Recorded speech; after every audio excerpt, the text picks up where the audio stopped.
Imagine a vault hidden deep within the earth. It's not in Fort Knox. It's not in Switzerland. It's in the basement of a central bank in Caracas, Venezuela. Inside that vault sits a fortune, but not in gold bars or cash, something far more powerful. And its existence forces a single, relentless question. Why would the most powerful nation on earth spend decades, billions, and immense political capital to control a country that seems to be in a permanent state of collapse? The easy answer is oil. That's the story they tell you. But the easy answer is a trap. The real reason is older, darker, and buried beneath a century of financial secrets. On the surface, the logic seems simple. Venezuela sits on the largest proven oil reserves in the world, more than Saudi Arabia, more than Russia. For a century, American companies like Standard Oil carved it up. They built the wells, the refineries, the pipelines. The profits flowed north. The political alliances were clear. Then came the revolutions, the nationalizations, the rise of Hugo Chavez and his so-called Bolivian Revolution, an open challenge to American influence in its own hemisphere. A classic story of resource control, a familiar tale of empire. But this was only the beginning. Because if this were only about oil, the calculation would have changed. By the 2020s, the United States had become the world's top oil producer. Venezuela's oil is heavy, sour, difficult, and expensive to refine. The cost of controlling it through sanctions, regime change operations, and diplomatic wars far outweighs the economic benefit. So why can't they let go? Because this was never just about oil. It's about a hidden system born in a single quiet meeting in 1922. That year, inside a New York boardroom, executives from Rockefeller-owned Standard Oil sat across from representatives of Shell. Venezuela was seen as a chaotic jungle, but their geologists had confirmed a secret. The Lake Maracaibo Basin was a supergiant oil field capable of flooding the world with cheap crude. They made a pact, a cartel.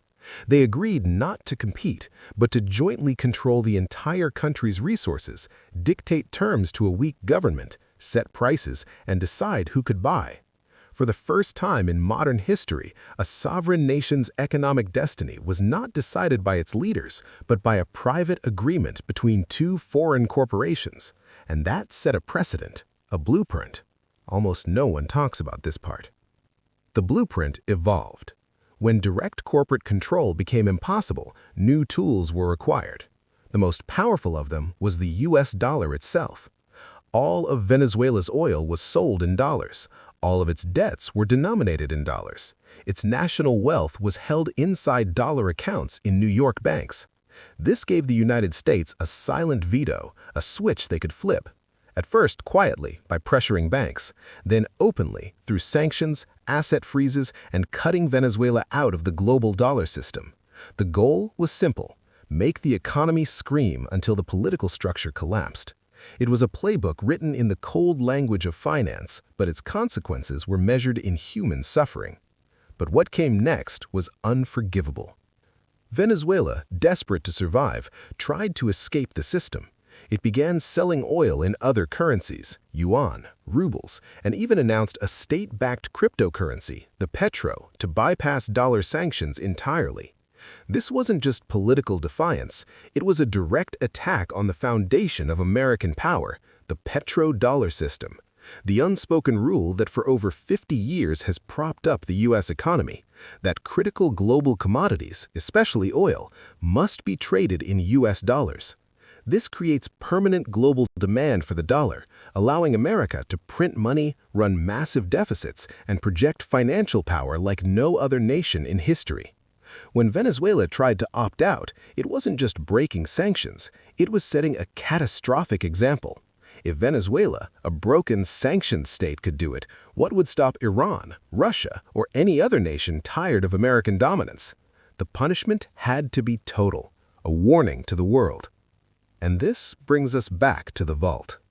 Inside the central bank of Venezuela lies an asset that cannot be printed, cannot be inflated away, and exists completely outside the digital dollar system. 164 tons of physical gold, Venezuela's last untouched reserve of real, tangible value. But most of it is not in Caracas. In 2019, in a move that shocked the financial world, the Bank of England refused to return $1.2 billion worth of Venezuelan gold to its rightful owners. Aligning with U.S. policy, the UK government declared the Venezuelan leadership illegitimate and froze the gold. It was a blunt lesson in a new form of warfare. The United States couldn't let Venezuela go because its gold and its attempt to break free from the dollar represented something far more dangerous than socialism or oil. It represented a crack in the fortress wall.